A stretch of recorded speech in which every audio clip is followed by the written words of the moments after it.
फिर से राजस्थान जीके के बहुत ही बेहतरीन प्रश्नों को लेकर आपके सामने हैं, जहां पर हम राजस्थान जीके के एक और महत्वपूर्ण सीरीज पर चर्चा करने वाले हैं। दोस्तों, राजस्थान से रिलेटेड अगर आप किसी भी कंपटीशन एग्जाम की तैयारी कर रहे हैं और बेहतरीन स्कोर करना चाहते हैं तो दोस्तों ये चैनल आपके लिए महत्वपूर्ण होने वाला है। आज की महत्वपूर्ण वीडियो को बिना देर किए शुरू करते हैं। दोस्तों, एक एक प्रश्नों को एंड तक जरूर देखिएगा।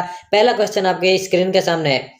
पूर्ण राजस्थान में बहने वाली सबसे लंबी नदी का नाम है, यानी कि ऐसी नदी जो केवल राजस्थान में ही बहती है और सबसे लंबी नदी।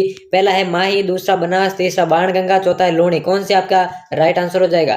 दोस्तों, पूर्ण रूप से राजस्थान में बहने वाली सबसे लंबी नदी आपकी बनास नदी हो जाएगी, जबकि राजस्थान में बहने वाली सबसे लंबी नदी का पूछे तो वो चंबल होगी। ठीक है ना? दोनों प्रश्नों को अलग से समझेगा। इसका आंसर बनास होगा, दूसरा ऑप्शन बिल्कुल करेक्ट हो जाएगा। बढ़ते हैं अगले प्रश्न की ओर। राजस्थान का भीष्म पितामह किसे कहा जाता है? पहला है राणा सांगा, दूसरा राणा कुंभा, तीसरा कुंवर चुंडा, चौथा है राणा लाखा। कौन सा आपका राइट आंसर हो जाएगा? इस प्रश्न के राइट आंसर की बात करें, सभी अभ्यर्थियों को कमेंट में आंसर देना है। राजस्थान का जो भीष्म पितामह है दोस्तों, कुंवर चुंडा को कहा जाता है। तीसरा ऑप्शन बिल्कुल आपका करेक्ट हो जाएगा। अगला प्रश्न दोस्तों, गिद्दड़ नृत्य का संबंध किस स्थान से है? गिद्दड़ नृत्य का संबंध किस स्थान से है? पहला ऑप्शन है मेवाड़, दूसरा बीकानेर, तीसरा है शेखावटी, चौथा है जयपुर। कौन सा आपका राइट आंसर हो जाएगा? सभी को आंसर देना है। बात करें दोस्तों गिद्दड़ नृत्य की, तो ये प्रसिद्ध है दोस्तों आपके शेखावटी क्षेत्र में। ठीक है ना? चूरू, सीकर, झुंझुनू 3 जिले शेखावटी क्षेत्र के अंतर्गत आते हैं। सी ऑप्शन बिल्कुल आपका करेक्ट हो जाएगा। अगला है दोस्तों, दादू पंथ का प्रमुख केंद्र कौन सा है? ठीक है ना? दादू पंथ की स्थापना संत दादू दयाल ने की थी। ठीक है ना? जिनका जन्म आपको मालूम है अहमदाबाद के अंदर हुआ था। तो दादू पंथ का प्रमुख केंद्र पहला अजमेर, दूसरा पीपासर, तीसरा भीनमाल, चौथा नारायणा। राइट आंसर कमेंट करना है। इसका राइट आंसर की बात करें तो दोस्तों दादू पंथ का जो प्रमुख केंद्र है वो नारायणा में स्थित है। डी ऑप्शन बिल्कुल करेक्ट हो जाएगा। अगला देखें दोस्तों, बाण माता किस राज परिवार की कुलदेवी थी? ठीक है ना? बाण माता किस राज परिवार की कुलदेवी थी? पहला है मेवात, दूसरा जयपुर, तीसरा मेवाड़, चौथा है नागौर। कौन सा आपका राइट आंसर हो जाएगा? बाण माता के बारे में पूछा गया है तो दोस्तों मेवाड़ राजवंश की, ठीक है ना, मेवाड़ राजवंश की कुलदेवी थी बाण माता। अगले प्रश्न की ओर बढ़े। बांसवाड़ा का मानगढ़ धाम किस समुदाय से संबंधित है? दोस्तों एक एक प्रश्न महत्वपूर्ण है, एक एक प्रश्न का आंसर आप देने की कोशिश जरूर कीजिएगा। बांसवाड़ा का जो मानगढ़ धाम है कौन से समुदाय से संबंधित है? पहला है मीणा, दूसरा भील, तीसरा गरासिया, चौथा है सहरिया। मानगढ़ धाम के बारे में पूछा गया है तो दोस्तों वो प्रसिद्ध है भील जनजाति से संबंधित। ठीक है ना? दूसरा ऑप्शन बिल्कुल आपका करेक्ट हो जाएगा। अगला दोस्तों, राजस्थान की मरुभाषा कहलाती है। ठीक है ना? राजस्थान की मरुभाषा किसे कहते हैं? पहला मेवाड़ी को, मारवाड़ी को, ढूंढाड़ी को या फिर मेवाती को। किसे राजस्थान की मरुभाषा कहते हैं? तो दोस्तों राजस्थान में सर्वाधिक बोले जाने वाली जो भाषा है वो मारवाड़ी है और इसी को जो है राजस्थान की मरुभाषा कहा जाता है। दूसरा ऑप्शन बिल्कुल करेक्ट हो जाएगा। अगला है दोस्तों, उच्च न्यायालय का, ये पॉलिटी से संबंधित है। पॉलिटी से संबंधित हर बार प्रश्न पूछे जाते हैं, किसी भी एग्जाम को देख लीजिए। उच्च न्यायालय का न्यायाधीश अपना त्याग पत्र किसे देता है? पहला मुख्यमंत्री, दूसरा राज्यपाल, तीसरा राष्ट्रपति, चौथा उपराष्ट्रपति। पूछा गया दोस्तों उच्च न्यायालय का न्यायाधीश। अब बात करते हैं दोस्तों, चाहे उच्च न्यायालय का न्यायाधीश हो या फिर उच्चतम न्यायालय का न्यायाधीश हो, सभी जो अपना त्याग पत्र है वो दोस्तों राष्ट्रपति को ही देते हैं। ठीक है ना? सी ऑप्शन बिल्कुल आपका करेक्ट हो जाएगा। अगले प्रश्न की ओर बढ़े दोस्तों। अगला प्रश्न है, राजस्थान वित्त निगम की स्थापना कब की गई? राजस्थान वित्त निगम की स्थापना, चार ऑप्शन दिए गए हैं। पहला 1955, दूसरा 1956, तीसरा 1960, चौथा है 1958। राजस्थान वित्त निगम की बात की गई है दोस्तों, तो इसका जो राइट आंसर हो जाएगा वो हो जाएगा 1955। ठीक है ना? पहला ही ऑप्शन बिल्कुल आपका करेक्ट हो जाएगा। अगला दोस्तों, निम्नलिखित में से कौन सी रचना मीराबाई की है? साहित्य से संबंधित प्रश्न है। कौन सी रचना इनमें से मीराबाई की है? पहला सखी, दूसरा बीजक, तीसरा सबद, चौथा है पदावली।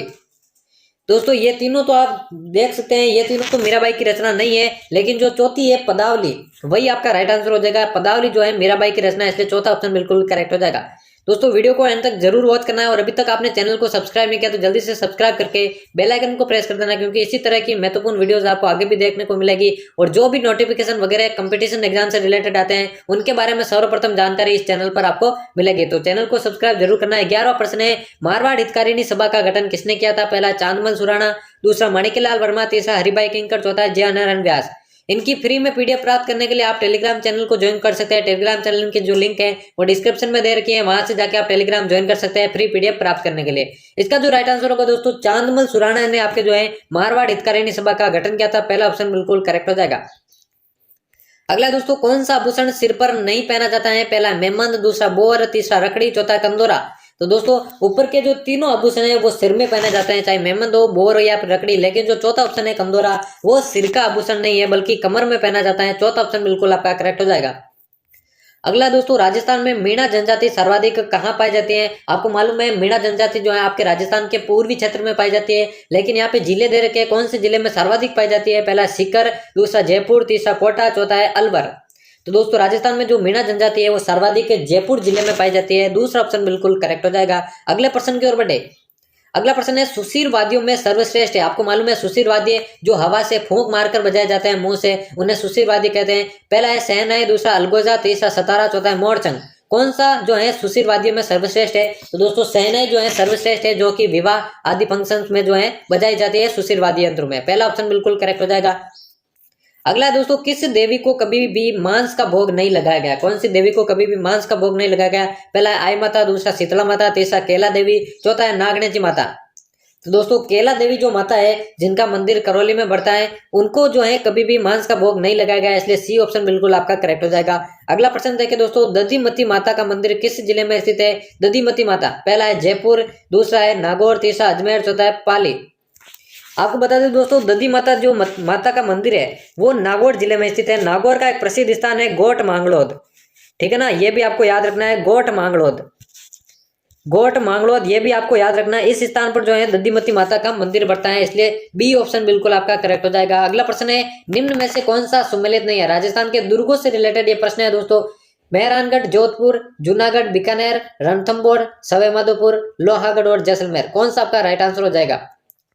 बात करें दोस्तों जोधपुर जिले की, ठीक है ना, जोधपुर का जो मेहरानगढ़ है ये बिल्कुल सही है। इसका जो निर्माण है दोस्तों राव जोधा ने करवाया था, ठीक है ना, राव जोधा ने करवाया था, इसलिए ये तो सम्मिलित है। दूसरा है दोस्तों जूनागढ़ बीकानेर, इसका निर्माण जो है बीकानेर के शासक राय सिंह ने करवाया था, यह भी बीकानेर के अंदर ही स्थित है। तीसरा है दोस्तों रणथंभौर सवाईमाधोपुर, इसका निर्माण जो है रणथंभन देव ने करवाया था, यह भी बिल्कुल करेक्ट है। और जो चौथा ऑप्शन है दोस्तों लोहागढ़, इसका निर्माण जो है आपके बदन सिंह ने करवाया था, ठीक है ना, बदन सिंह, सब माफ कीजिएगा, सूरजमल ने कराया था, आई थिंक सूरजमल ने इनका निर्माण करवाया था, लेकिन यह जैसलमेर में नहीं है दोस्तों, यह स्थित है आपके भरतपुर में, यह स्थित है आपके भरतपुर में, इसलिए यही आपका करेक्ट हो जाएगा। यही असम्मिलित है, इसलिए डी ऑप्शन बिल्कुल आपका करेक्ट हो जाएगा।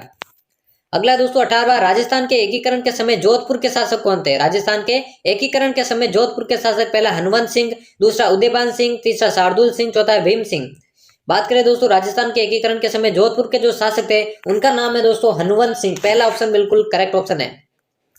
अगला दोस्तों, राजस्थान जाट क्षेत्रीय सभा कब बनाई गई थी? राजस्थान जाट क्षेत्रीय सभा, पहला 1911, दूसरा 1930, तीसरा 1931, चौथा 1938। कौन सा आपका राइट आंसर हो जाएगा? बात करें दोस्तों राजस्थान जाट क्षेत्रीय सभा की, इसकी स्थापना जो है 1931 में की गई थी, सी ऑप्शन बिल्कुल आपका करेक्ट आंसर हो जाएगा। अगला दोस्तों, कच्छवा राजवंश की प्रथम राजधानी थी, इसे आप कच्छवा वंश भी कहते हैं, जयपुर वंश भी कह सकते हैं, आमेर राजवंश भी कह सकते हैं, ठीक है ना, सभी इसी के नाम है। तो कच्छवा वंश की प्रथम राजधानी कौन सी थी? पहला अलवर, दूसरा जयपुर, तीसरा दौसा, चौथा आमेर। तो दोस्तों कच्छवा राजवंश की जो प्रथम राजधानी थी वो थी दौसा, सी ऑप्शन बिल्कुल आपका करेक्ट हो जाएगा। अगला दोस्तों 21वां खातौली का युद्ध कब हुआ था? राजस्थान के जितने भी प्रसिद्ध युद्ध है उन सबको आपको याद करना है, क्योंकि इनमें से प्रश्न जरूर पूछे जाते हैं। पूछा गया है खातौली का युद्ध, पहला है 1526, दूसरा 1527, तीसरा 1518, चौथा है 1517। बात करें दोस्तों खातौली के युद्ध की तो 1518 में ये युद्ध हुआ था, और 1518 में एक और युद्ध हुआ था बाडी का युद्ध। ये युद्ध दोस्तों आपके मैं बता दूं इब्राहिम लोदी और राणा सांगा के बीच हुआ था। खातौली का जो युद्ध है 1518 में राणा सांगा और इब्राहिम लोदी के बीच हुआ था, जिसमें राणा सांगा की विजय हुई थी, और इसी युद्ध में राणा सांगा ने अपना एक पैर भी गवा दिया था, ठीक है ना, सी ऑप्शन बिल्कुल आपका इसका करेक्ट हो जाएगा। अगला दोस्तों प्रसिद्ध सभ्यता स्थल तिलवाड़ा कहाँ पर स्थित है? पहला नागौर, दूसरा बाड़मेर, तीसरा जयपुर, चौथा चित्तौड़गढ़। पूछा गया है दोस्तों तिलवाड़ा के बारे में कहाँ पर स्थित है, तो बाड़मेर जिले में आपके तिलवाड़ा स्थित है, दूसरा ऑप्शन बिल्कुल आपका करेक्ट हो जाएगा। उम्मीद करता हूं दोस्तों वीडियो पसंद आ रही होगी। वीडियो पसंद आ रही है तो वीडियो को लाइक कर दीजिए और चैनल को सब्सक्राइब कर दीजिए। अगला प्रश्न है दोस्तों, कौन सा शहर राजस्थान का हृदय कहलाता है? पहला है नागौर, दूसरा अजमेर, तीसरा जयपुर, चौथा है कोटा। बात हो रही है दोस्तों राजस्थान के हृदय की, तो अजमेर जिले को आपका जो है राजस्थान का हृदय कहा जाता है, क्योंकि बीचों बीच में यह है, ठीक है ना, बी आपका बिल्कुल राइट ऑप्शन हो जाएगा। अगला प्रश्न देखिए दोस्तों 24वां है, राजस्थान में ये दोस्तों जनसंख्या से रिलेटेड है, ठीक है ना, जनगणना से रिलेटेड है, जनसंख्या से रिलेटेड है। राजस्थान में 2011 में महिला साक्षरता दर कितनी रही थी? सेकंड ग्रेड 2011 में आया हुआ प्रश्न है। 2011 की जनगणना के अनुसार आपको बताना है, पहला 66.0%, दूसरा 79.2%, तीसरा 52.1%, चौथा है 76.38%। पूछा गया दोस्तों महिला साक्षरता दर की, तो 52.1% जो है महिला साक्षरता दर रही थी 2011 में, सी ऑप्शन इसलिए बिल्कुल करेक्ट हो जाएगा। और आज के महत्वपूर्ण प्रश्नों की सीरीज का ये लास्ट प्रश्न है दोस्तों, बहुत ही महत्वपूर्ण प्रश्न है। फुलवारी की नाल अभ्यारण्य कौन से जिले में स्थित है? ठीक है ना, फुलवारी की नाल कौन से जिले में स्थित है? पहला चित्तौड़गढ़, दूसरा बूंदी, तीसरा चूरू, चौथा उदयपुर। आप सभी नोट कर लीजिए दोस्तों, फुलवारी की नाल अभ्यारण्य जो है उदयपुर जिले में स्थित है, इसलिए चौथा ऑप्शन आपका बिल्कुल करेक्ट हो जाएगा। तो दोस्तों यहाँ पर हमारे 25 महत्वपूर्ण प्रश्नों की सीरीज समाप्त होती है। आगे भी इसी तरह की महत्वपूर्ण वीडियोस आपको इस चैनल पर देखने को मिलेगी, इसलिए चैनल को सब्सक्राइब करके बेल आइकन को प्रेस कर देना आगे भी इसी तरह की महत्वपूर्ण वीडियोस पाने के लिए।